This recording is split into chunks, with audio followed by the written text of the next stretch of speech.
This session is all about preparing your game as a developer. I mean, how many guys out here are developers? Raise a hand. So this is a really fascinating panel because all of these guys are publishers to some extent, and are going to give us a little bit of insight of how you And developers, right? and developers, but we're focusing on the title, right, of the publisher, and how to prepare your title really, and what publishers are looking for. So let's just kick off proceedings, shall we, rather than messing around. We'll start with you, Carsten. What do you think is kind of a key thing for people to think about when they're approaching publishers? You mean as it comes to motivation, or Well, how they do? If you want to get something out there, there's a huge amount of competition, and you're looking for somebody to publish your title. I mean, self-publishing is a thing now, but obviously the more traditional route of publishers, you need somebody to back you up, give you a bit of marketing spend. Yeah. What's the best thing for them? How is the best way for people to approach? What do they need to have achieved before you even think about? Well, there's a good answer, there's a bad answer. The good answer, the spark is enough. If they flash us with their concept, it can have all sorts of stages. It can be very early on, and you'll be potentially be able to realize how fantastic it is and love it immediately. The bad news is, it is so incredibly freaking helpful if you have a track record. And yes, you may be putting too little effort in searching for the spark, really understanding what it is, if it's not a known team. So if you're a known team, you can get along with whatever, even if the spark is somewhat made up. So that's pretty much how I see it, but I would still encourage everyone to obviously come by, and it can be early on. We will not be copying the thing. There's of course a thought and thread which sometimes exists. We are all too busy to do our few things, having way too many ideas. It's all about execution, so show it early on rather than try to earn your own personal money. And Tobias, I mean, what do you say to that? I mean, obviously, a lot of developers here, IP is a big deal, and if you don't know how to protect your IP and you're approaching a big publisher, then that can be quite daunting, right? Yeah, I'll go an extra mile on that question, because first of all, when you come to pitch to a publisher, you need to have thought through why you need this investment to begin with. So if you come there and say, well, we're looking for VC money or a publisher deal, whatever money comes in first, we'll run with that. That's not a good setup, because it's very different how you structure your business. Publisher investments are actually probably the cheapest kind of money you can get as a developer, because you don't ask you for any shares of the company. But of course, if you are, and if you do that with a VC, you have somebody on board, you got to really trust that. It's totally different due diligence going on there. If you do that deal with a publisher, and the publisher pays for the whole development of your game, basically make you able to produce this. In a way, you're basically the consultant, put in this hard, you're the consulting doing this game for the publisher. And usually then the publisher says, hey, we actually want the IP, or we want the rights to the IP if it gets good enough, or something like that. And now I'm a publisher, and I worked as a publisher for 1.5 years. The rest of my 19 years in this industry, I've been on the developer side, I've been an agent helping developers to pitch to publishers. And I did think it was reasonable then, and I think it's reasonable now, sitting on the publisher side. Because if somebody invests that much of money into you, you probably need to give them something to motivate that investment that they're doing. There are different tricks you can do as a developer to mitigate the risks of somebody just taking your IP. But isn't that more dangerous as well, Tobias? I mean, and Andy, this might be something that you can chime in on. When you do commit to a publisher, and if you are getting a huge chunk of money, I mean, obviously IP is one thing, but then milestones are another thing. And a lot of developers seem to hit a wall with publishers because there is an expectation for them to achieve certain milestones, which then happen. I mean, this was a huge problem with Stronghold, which we know as a UK-based developer going with Southpeak. So, I mean, what happens there? I mean, what can be the alternative? Well, I think the fundamental question you ask as a developer is, do you need a publisher? What is a publisher? What are you trying to get? It's not working. Sorry. Start again. I think that this microphone needs to be very close to my mouth, clearly.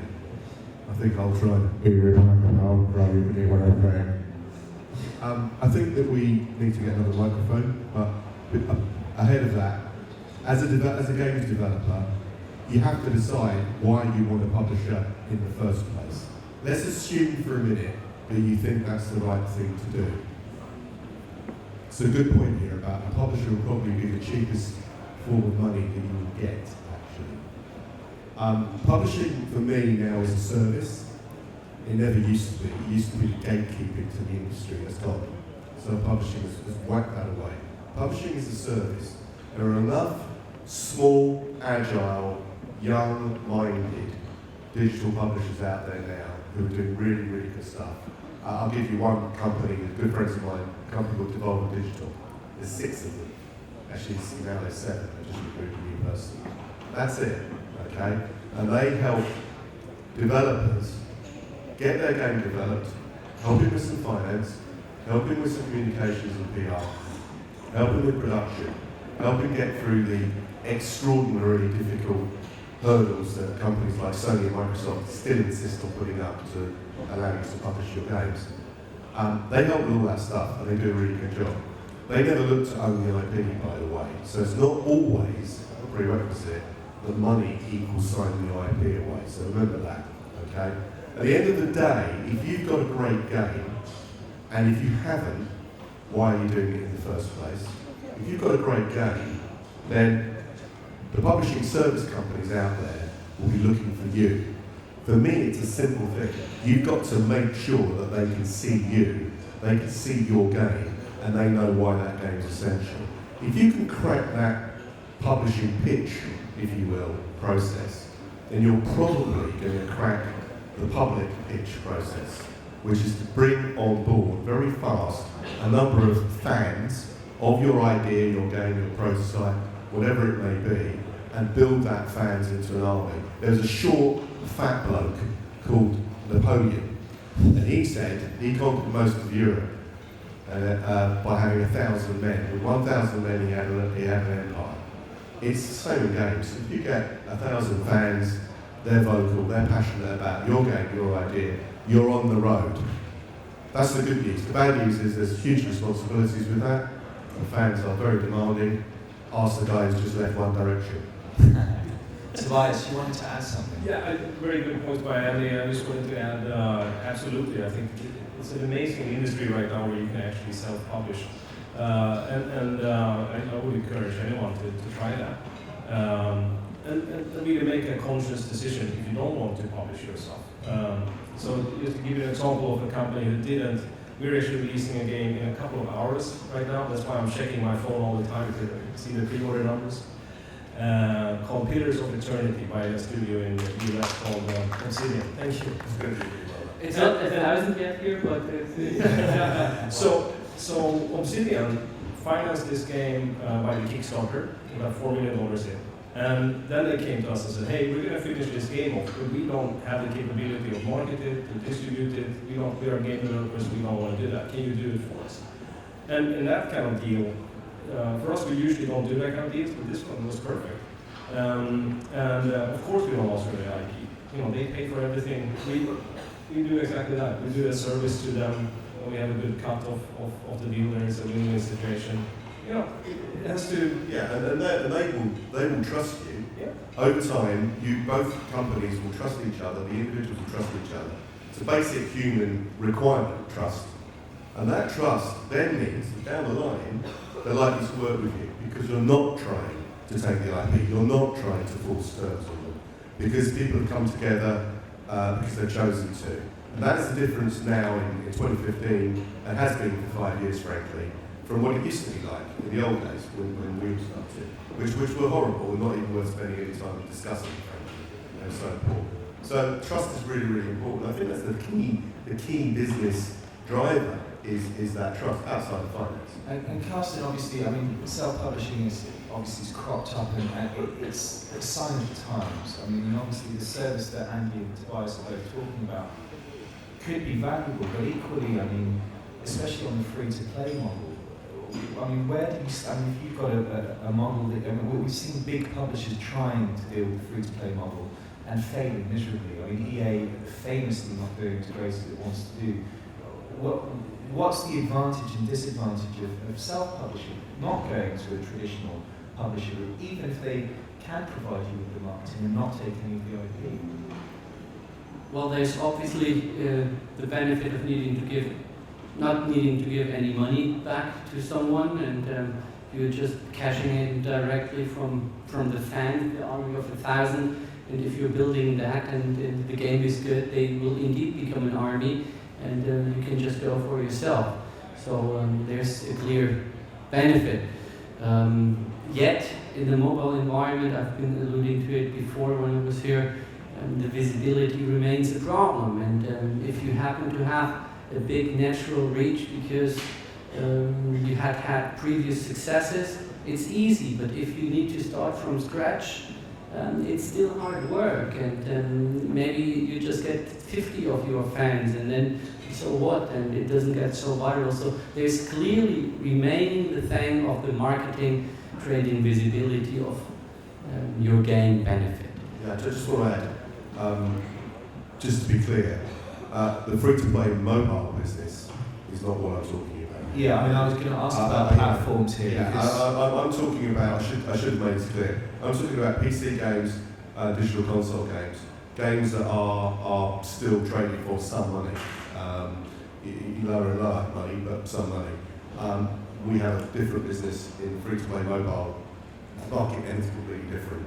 And I wouldn't even, I'd be careful about using the word fans there at all actually, because I think it's a different sort of mechanic outside of the really, really great free-to-play studios like Supercell and King.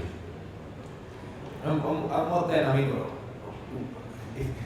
how do you choose what platform you're going for? If you have a great idea and a great game, you know, a real-time strategy game could work quite as easily as an Xbox Live or a PlayStation Network game as it does on mobile, and you've got a lot more exposure on consoles. But I mean, you were mentioning Andy earlier, and I'm sure this is something you've all come across. You know, the things that you have to kind of, the submissions for these consoles is a real pain in the ass. It's a consideration. It's a challenge.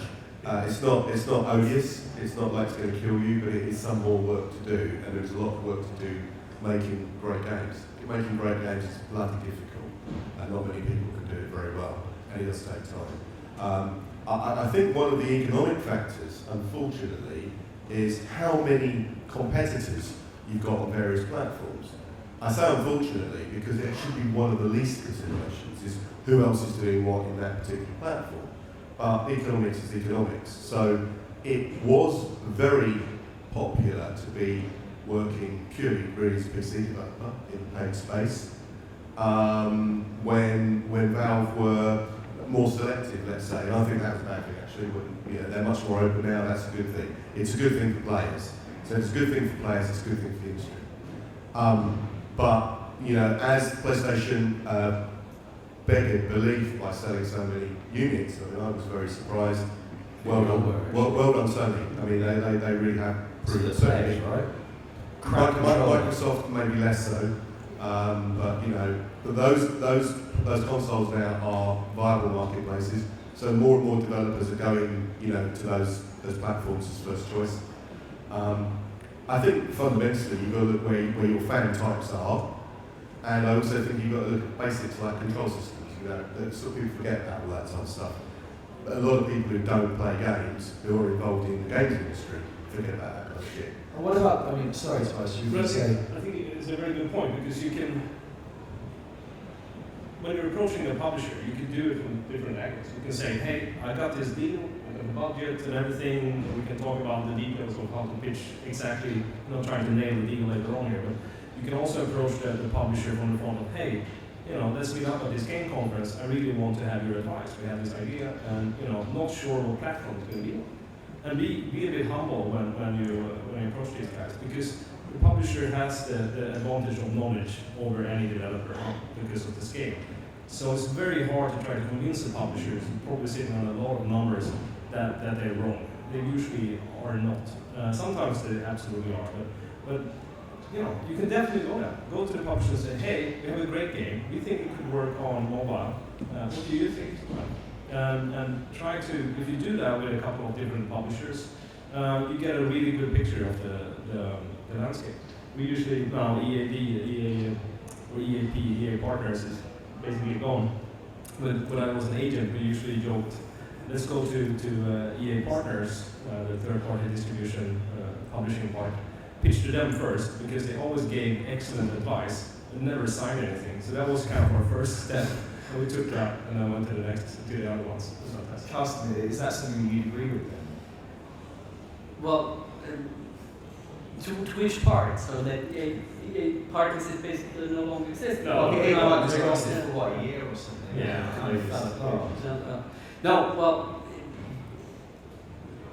yes, I do agree. I mean, there is not a specific necessity in the digital world now to require publishers, but you need to, as I said before, be aware of the difficulties of getting awareness to your product, and other than spending your own money, as you initially said, there are indeed nowadays well-partnerful publishers which finance your stuff and provide you the services, especially with the rigors of working with the platform owners. So I fully agree. I mean, SDKs, so development kits, I'm sure everybody that's developing those others, they're obviously something as well that can help determine where you go. And this is back to your point, Andy, about Sony. What's great about Sony is that they've created this Sony ecosystem in which anything that's on the PlayStation 4 can go onto the Vita, which obviously makes your product a lot more, just a lot more accessible. Is SDKs something to consider? And even engines, I mean, Unreal Engine can be given for free as well for developers in order to get their games off the ground. Is that something that's taken into consideration, or is that not really important to us? Yeah, I think the threshold is definitely lower now. I mean, you remember before when the dev kit was $10,000, Yeah. it was basically impossible to get over it. And now you can call Microsoft and get a couple if you pull the right strings. So yeah, it was cheaper and it's easier, and they have both Sony and Microsoft have these programs for indie self-publishing as well. They're much better. But I think really, before you get to that point, you probably have a couple of other obstacles to go over. That's more of kind of the hygiene part. You have to have a team that's able to get the tools you need. If you don't get that, ask for advice. Absolutely, ask around in the business. Who should we talk to at Microsoft or Sony? But I think that's back to your point, Andy, as well, isn't it? About knowing the Yeah, game that you want to do, and making the game that you know Yeah. is going to work, having a good game rather than Yeah, I think you've got to sort of decide what, if you're going to go the publishing route, let's just assume for a minute that's the decision you decided you're going to take. Then you've got to decide, well, which publishers are you going to go and speak to, and how are you going to approach it? Well, frankly, the top 5 traditional video games publishers in the world, Electronic Arts, Activision, Ubisoft, probably Take-Two, maybe Warner Brothers, kind of forget it really, because they're not going to be that interested in an indie developer with game 1, 2, 3 or 4, frankly. They're just not going to be interested. Why? Because they're only interested in franchises, building huge games that bring them the enormous amounts of revenue they require to keep their shareholders and partners happy. So you've got to think about that. You've then got to look at who else is out there, do your analysis, network like crazy, but don't spend your whole life networking and not actually working, because that's kind of a bit ridiculous. And build a shortlist up, and then get out to conferences and meet people. And it's really that easy. Go to GDC, go to Develop, go to Gamescom, and all of the people you need to meet will be there. So the accessibility is easy enough. I mean, well, there's a game that I won't mention, which has been picked up by a publisher I know, and it will do very, very well, simply because it's a really good game. It was unnoticed. And because the publishers picked it up, that publishers Devolver, this game will do well, because Devolver have got a cachet, they've got a fan base, they're trusted, they're a brand, and if they bring a new developer from Sweden to the market, that helps that developer, and that I'm pleased that I managed to get those guys to talk to each other. because it wasn't a deal we could do ourselves at Rostronic because we had so many other things to do, unfortunately. So that's the kind of thing, and actually I think that your point about barriers to entry, there's going to be more games made than ever this year and next year. Next year will be bigger, the year after will be bigger than that. More people can make games, more people want to make games. The tool sets are available. That's great. That means more people are going to make a variety of games for more players across the piece. That has to be a really good place. It will present difficulties for all of those people to make money, maybe a living, and maybe it becomes like music. You play in a band, and it's not necessarily your career, or it may be your career, just a lifestyle. But that's great. That's why that's just great. It's much better than doing that than working with McDonald's or something like that, I guess. So I think that the talent pipeline is bigger than it's ever been. The ideas are wider than they've ever been, and the industry's never been in better shape in terms of the content for players. So that's a really, really good thing. After that, it's about getting noticed and making really good stuff, and having a bit of luck. I suppose also, because we are in, almost in the infancy here in this region specifically. We are here in the region, and there isn't that much kind of history. I suppose a lot of developers, specifically based here, Arabic developers, which we've been talking about the whole time, they feel a little bit kind of intimidated by the big bad world of publishing.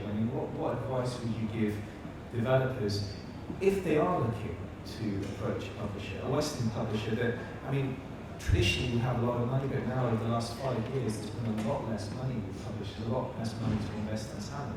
My single most important advice would be try to put your spark in a prototype as early as possible.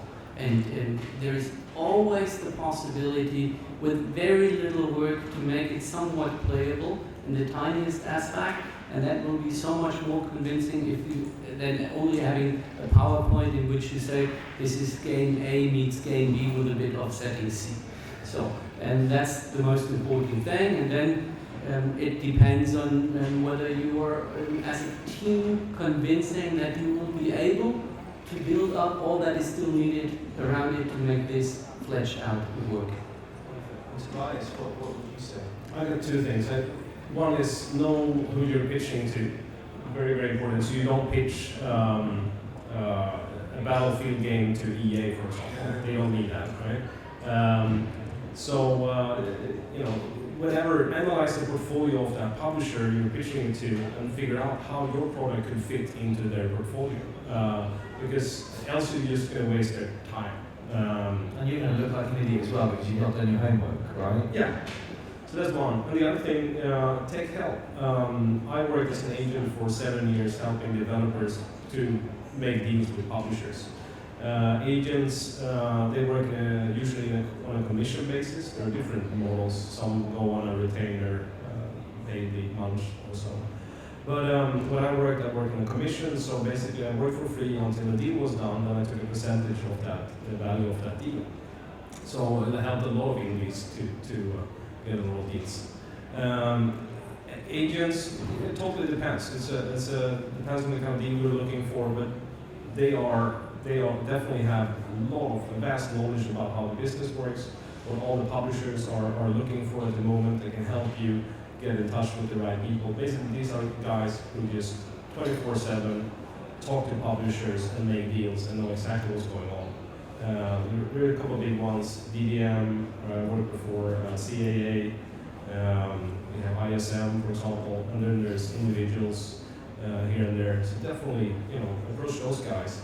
They're also extremely, all of them, very open with advice and share their contacts. If you would ask me still, and when I was an agent, absolutely, who should I talk to at Sega or whatever else, I just gave you the contact and made an introduction.